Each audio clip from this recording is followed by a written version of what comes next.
Welcome to Creepy Vibes.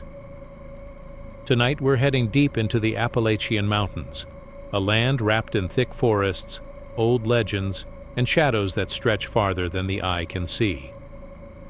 From ghostly whispers echoing through abandoned hollows, to ancient curses buried beneath moss-covered stones, get ready for 5 of the most disturbing, true Appalachian horror stories that will make you question what's real and what's waiting just beyond the campfire's glow.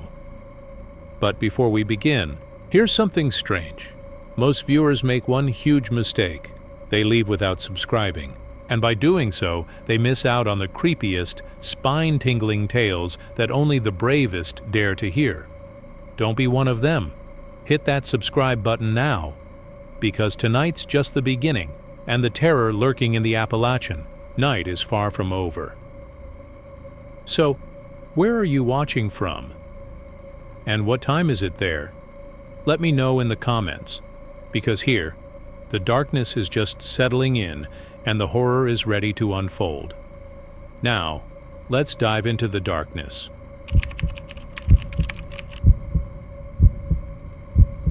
There's a stretch of hillside just outside Harlan County that the locals won't walk past after sundown. It used to be green, lush even, until '72, when the Black Hollow mine chewed its way too far into the earth and bit into something it was never meant to touch. Now, not a damn thing grows there. No grass, no trees, no birds even fly over it.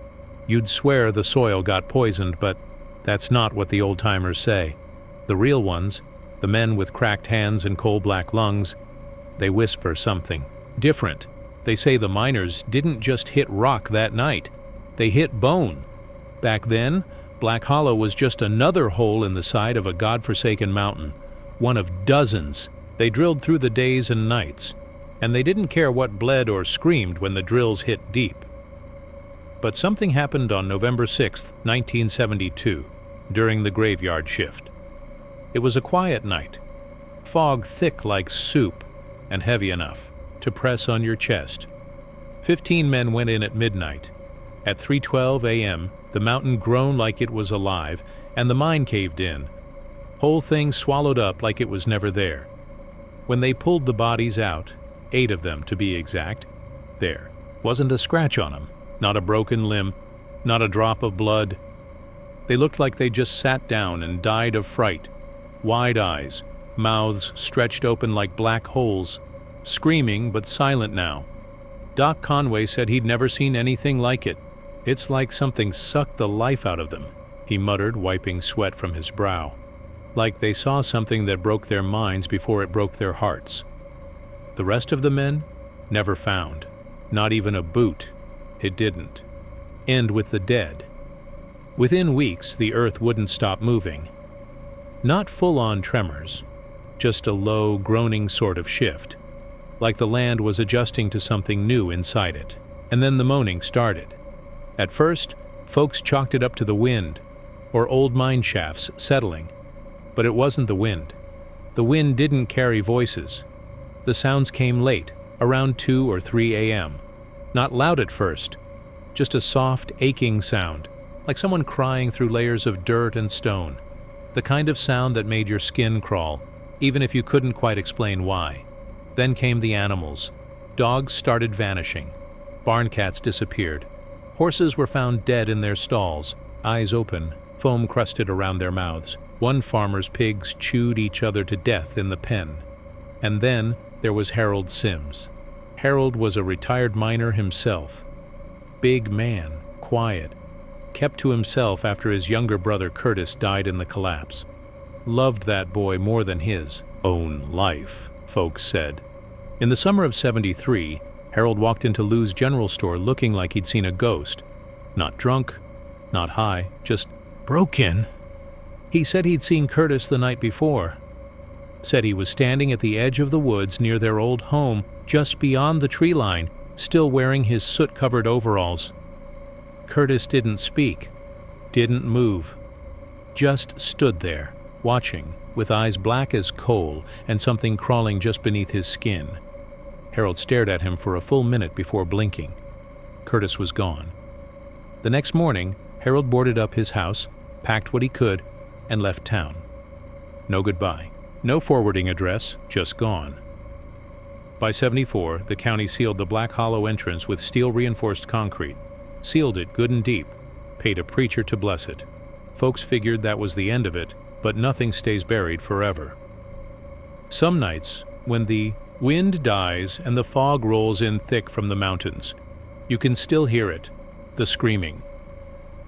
Low at first, like it's coming from the base of your spine. Then louder, men screaming in agony, gasping for air they'll never get. And sometimes, if you're real quiet and your heart's not racing too loud in your ears, you'll hear something worse. Knocking, faint, measured, from beneath the concrete slab.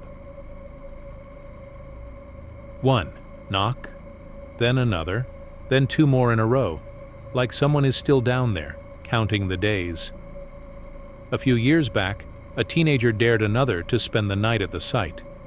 They found him at dawn, sitting cross-legged on the slab, rocking back and forth. He wouldn't speak, wouldn't move. He just kept mouthing the same words over and over again. We dug too deep. We woke it up. It's still hungry. That patch of earth is dead now, still and black.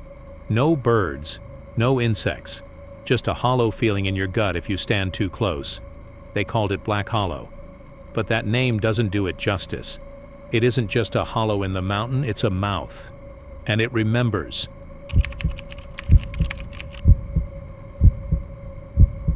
There's a place near the Tennessee border where the land folds in on itself like a crumpled bedsheet. Sharp ridges and deep hollows, the kind of place that eats sound and sunlight both. They call it Snake Ridge, and the folks who still live there, not many left, say it ain't just the name that hisses when the rain comes. Back in '89, the whole ridge was already dying. Shops shuttered, mills shut down, school closed. The bones of a town called Cypress Hollow clung to the slopes, like a tick to a dog's ear. Folks were leaving in droves, but not everyone got to pack their bags, because people weren't just leaving, they were disappearing. It always happened after the rain.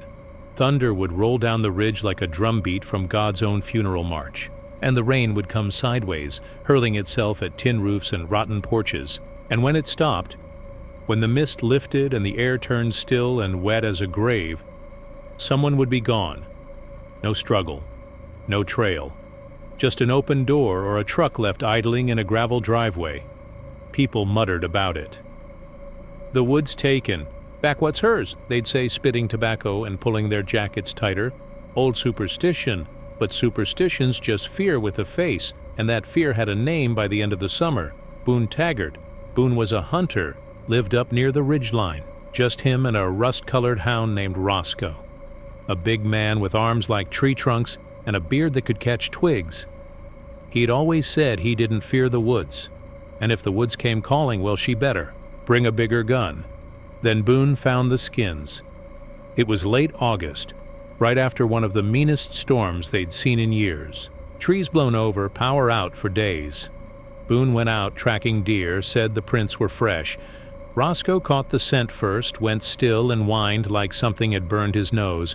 What they found in that clearing would freeze a man's soul, the wind darkened Syrians, a pile of skins, human skins, peeled clean.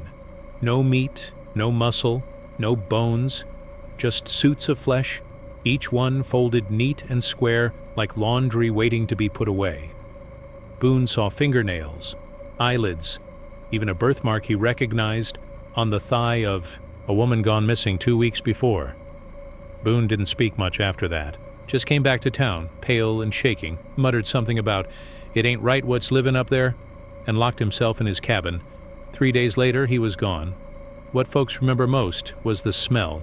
Sheriff Donnelly went up to Boone's place after no one heard from him, said it smelled like copper and old wet meat, the kind of stink that clings to your lungs.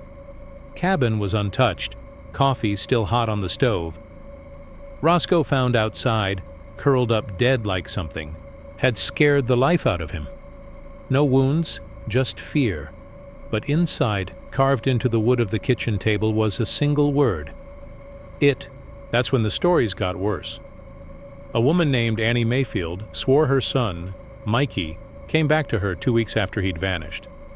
Said he just appeared on the porch one night during another storm. Soaked to the bone, barefoot. Still, wearing the same Superman pajamas he'd vanished in.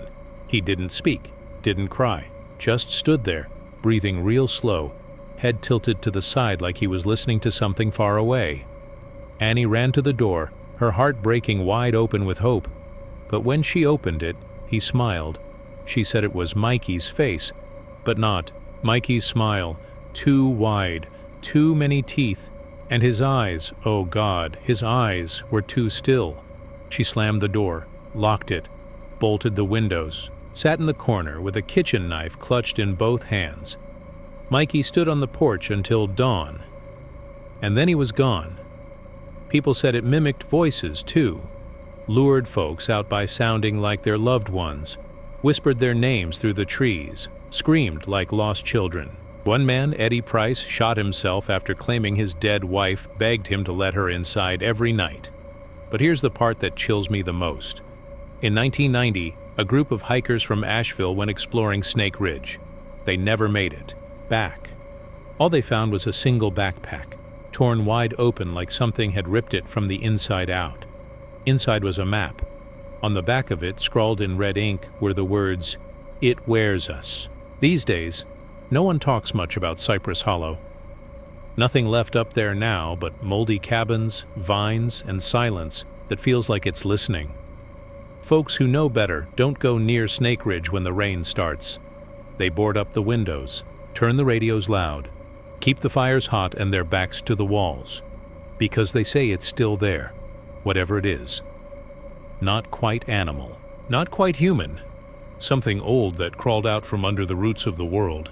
Something that steals your skin, copies your voice, and waits for the moment you let your guard down. So if someone comes knocking on your door during a storm, someone you love, someone you lost, don't open it. Not even if they're crying. Not even if they say your name, because it might wear their face, but it ain't them.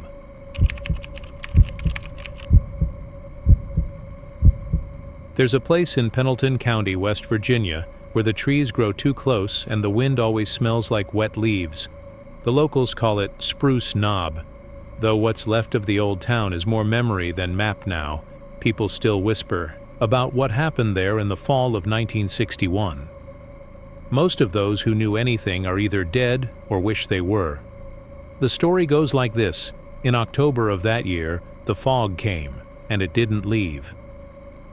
It rolled down from the mountaintop one evening, like a slow-moving avalanche, gray, cold, and heavy as sin.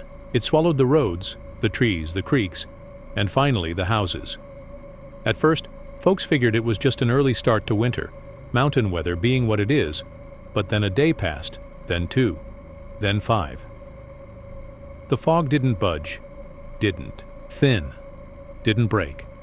It just sat there, thick as soup and twice as sour, turning the whole holler into something out of a nightmare. By day 3, the sun had disappeared completely. Radios went to static. Phones stopped working. Even the birds went silent, not just quiet, but gone. The woods, usually alive with the hum of squirrels and woodpeckers, fell still, dead still. And then came the eyes. They weren't normal eyes. No pupils, no lids. Just green glowing orbs that floated in the fog, always at the edge of sight, sometimes near the tree line, sometimes behind the swing set at the elementary school, sometimes reflected in the mirror behind you, never blinking, never moving, always watching. People describe them as being the size of softballs, set in pairs, but sometimes clustered in 3s or 4s like something with more than one face. One man, George Kilner, tried to film them with his old Kodak Super 8. The camera worked fine, but when he played the tape back, his hands blistered. Right there in front of his wife and daughter, huge red boils bubbling up like the film was boiling his skin from the inside out. He screamed for 12 minutes before passing out. The tape? It melted clean through the player. Smoke that smelled like burnt hair filled the room. After that, nobody tried filming again. Then came the voices. They drifted through the fog like whispers caught on the wind, soft, gentle, coaxing, voices you knew, voices you loved. A woman named Rachel Weller heard her dead fiancé calling her from the woods, saying, "I forgive you, baby. Come home." A teenage boy swore he heard his twin brother, lost the year before in a logging accident, laughing behind the barn. "Let's go climb the ridge again," he'd said, just like before. And the worst part? They followed. People started wandering into the trees, into the thick, into the fog. Always alone, always silent, always smiling, that glassy-eyed, sleepwalking kind of smile. By day 8, half the town was gone. Sheriff Rulon Harkins tried to organize a search party. He made it about 50 feet past the post office before he dropped his flashlight and fell to his knees, clawing at his face, screaming about too many eyes, all inside, all inside. He gouged his own eyes out with a broken radio antenna. Died in the back of the town ambulance with blood pouring down his cheeks like tears. On the 11th day, just as suddenly as it came, the fog lifted. No warning, no slow fade, just gone. The sun came out pale and watery, as if afraid to shine too hard. The sky looked raw. The trees, those that weren't split or stripped bare, were soaked and bent like they'd been weeping. Of the 87 people who'd lived in Spruce Knob before the fog rolled in, only 7 remained. They were found huddled together in the old church basement, surrounded by candles and Bibles and old Appalachian warding symbols scratched into the floor with chalk. None of them would speak of what they saw. None of them would say the names of those who were taken. One of the survivors, an old woman named Marnie Shue, still lives up there. What's left of her anyway? Folks say she hasn't opened a curtain in 60 years. Her house is circled by salt lines. She nails iron horseshoes over every door and window, refuses to go outside after sundown, doesn't even let her own grandchildren visit unless it's high noon and the sun is shining clear. A reporter once asked her what happened back then. She smiled, just a little, and said, "When something watches you long enough, you start to see yourself in its eyes. And that's how it gets in." She wouldn't say more, but every October when the air turns sharp and the mornings are damp with mist, folks who live near the old ridge say they still see lights moving in the trees. Not flashlights, not deer, eyes. Watching, waiting, and sometimes, just sometimes, calling your name.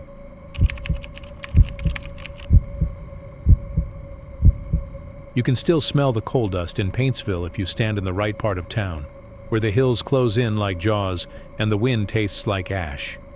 Old-timers will tell you it was the mines that built the town. But if you sit long enough, in the Hollow Jug Saloon, sipping warm bourbon and listening real careful, they'll tell you what really lives beneath the hills. They'll whisper her name, Mary Beth Krause, or as she's known now, the Coal Witch. The story starts in 1935, the year of the big collapse. It happened on a Thursday, early November. Shaft 12 buckled inward like the earth was folding in on itself. They pulled out 31 bodies over 2 weeks. Among them were Thomas Krause and his 2 sons, Calvin and little Eli. That was Mary Beth's entire world, buried in rock and soot. She stood at the mouth of the mine for 3 days straight, soaked to the bone in rain, refusing to move, refusing food, just watching. When they tried to console her, she screamed. When they tried to pull her away, she bit a foreman so hard he lost a chunk of cheek. After that, she disappeared. For weeks, no one saw her. But the woods changed. Hikers talked about black handprints on tree trunks. The air near the old mine shaft turned thick and hot like the earth was exhaling hate. Then the bodies started piling up again, not crushed, not cut, not drowned in runoff, burned from the inside out. Miners found their buddies slumped over with skin cooked to crackling, lips charred, tongues fused to the roofs of their mouths. The weird part? Their clothes weren't touched, not a scorch mark, not a singe, One man, Bobby Cale, was found curled into the fetal position, his boots melted into the floorboards of the break room. His lungs had liquefied, according to the coroner, but his thermos of coffee beside him? Still steaming. The men started refusing the night shifts, said they heard scraping in the rafters like long nails dragging over steel beams. A few claimed they saw a shape moving up there, crawling along the ceiling like a spider. They said it was her. She wore black from head to toe. Her skin was coal-streaked, hair long and wild as dead vines. But it was the eyes people remembered, bright as furnace embers, and hot enough to cook a man from within. By 1939, the company sealed the mine, said it was unstable, but those who worked there knew the truth. The ground wasn't unstable, it was cursed. Her legend lived on like a virus in the town's blood. Parents would hush rowdy children with the same warning. Don't go making noise near the mine at night. She's still hungry. Fast forward to the summer of '97. A group of teenagers, 5 of them, all local, decided to sneak up to the old shaft. It was a dare, of course. Always is. They brought candles, chalk, some ripped-out pages from a Wiccan spellbook they didn't understand. They circled the entrance with salt, said her name 3 times, and laughed like it was all some joke. Only 2 came back. One of them, a boy named Derek Lawson, couldn't speak. Literally. His vocal cords were fried, as if he'd swallowed boiling oil. The other, a girl named Jessie Harper, came back crying blood. Not tears. Blood leaking from both eyes in thick rivulets that stained her shirt and teeth. She wouldn't talk about what happened. Only thing she ever said, in a whisper that made her mama faint right there in the ER waiting room, was this: she breathes fire through your name, and she remembers who forgot her. Locals say the air around the mine still shifts sometimes like it's breathing. The trees lean inward like they're listening. Hunters won't go near it. Dogs whimper and pull back. And every few years, like clockwork, someone turns up with burned lungs and no sign of flame. They say Mary Beth never really left. She's still in there, somewhere deep in the black tunnels, sitting with the bones of her boys, waiting, watching, listening. So if you ever find yourself in Paintsville, Kentucky, and the wind gets hot at night, don't say her name, not even once, not even as a joke, because she hears it and she's still hungry.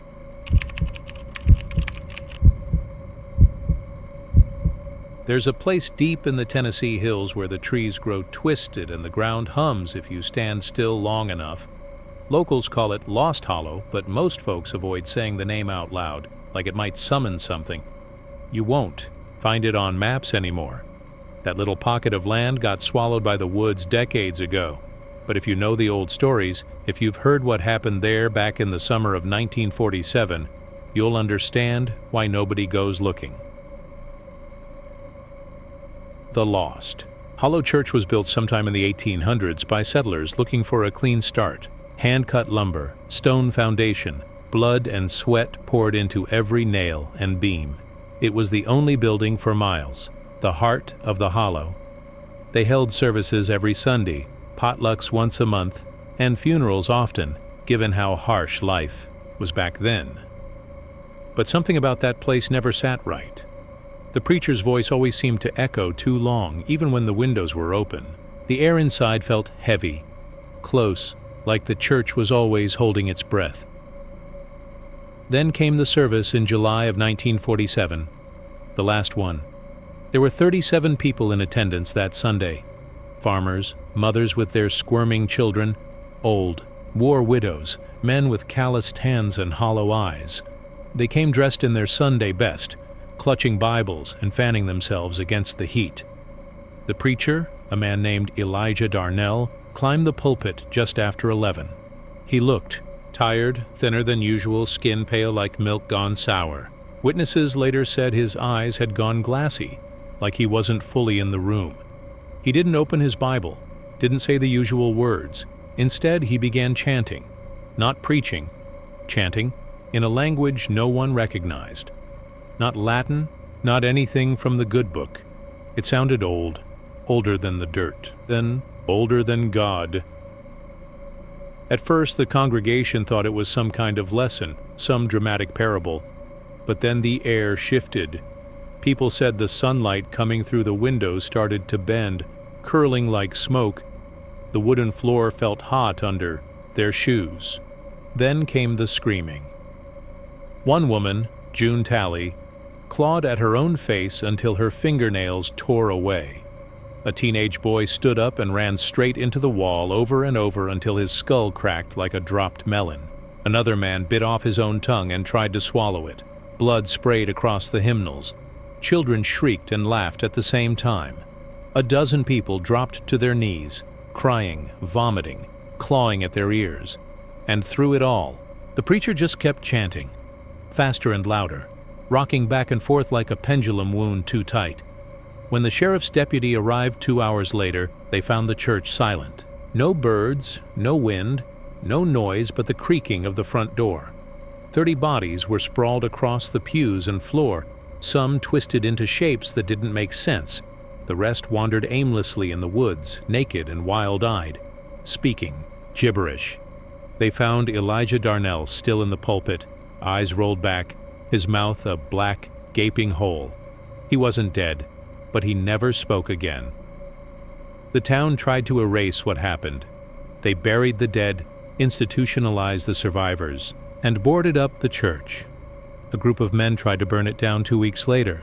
They doused the whole place in gasoline, lit matches, and watched them fizzle out in their hands. No fire would catch. The wood was dry as old bone, but the flames refused to take. Another crew came with chainsaws to tear it down. The blades snapped on the beams. Hammers shattered in the workers' hands. One man's arm broke clean in two like a stick of chalk when he swung a sledgehammer at the foundation. The land itself seemed to fight back. By 1950, the area around the church had turned strange. The soil grew black mold in thick, wet clumps, even during the summer. Trees died, their bark peeling off like old skin. Animals avoided the place altogether. People began whispering that something had been awakened during that final sermon. Something that had been buried long before the settlers ever arrived. Something ancient and patient. They sealed the doors with iron and wrapped the building in rusted chains, like that would hold it. In 2003, a group of amateur ghost hunters from Knoxville decided to break in one October night. Thought it would be fun. They brought recorders, cameras, EMF meters, the whole 9 yards. They posted about it online, bragged about finding the demon church and unlocking its secrets. Only 2 made it back to town. One was mute and shaking, unable to form a full sentence. The other could only repeat one thing, over and over, in a high, broken whisper. "He's coming up from the dirt." Police recovered their gear weeks later. The audio recorder was intact, though the batteries had melted. When techs pulled the data, they found static. And something else, a voice whispering in Latin. Most of it was garbled, but one phrase came through clear. "Don't look behind you." One of the ghost hunters must have listened to the recording. They found him at home, wide-eyed, catatonic, staring at the wall. Every day since, he scratched the same message into the plaster with his fingernails until they bled. "He's coming up from the dirt. He's coming up from the dirt." People say the church still stands, swallowed by vines and shadow. They say some nights you can hear singing drifting through the trees, off-key and slow, like an old hymn played backwards. Others swear they've seen candlelight through the stained glass windows, though the glass was shattered long ago. And on certain nights, when the moon is full and the fog creeps down the mountain, the earth around Lost Hollow starts to shake. Just a little, like something is trying to claw its way out. And somewhere deep inside that rotten church, beneath the warped floorboards and moldy pews, the preacher's voice still echoes, chanting, waiting. So if you ever find yourself driving through Tennessee, and your radio goes dead and the trees start leaning in, don't stop. Don't get curious, and whatever you do, don't look behind you.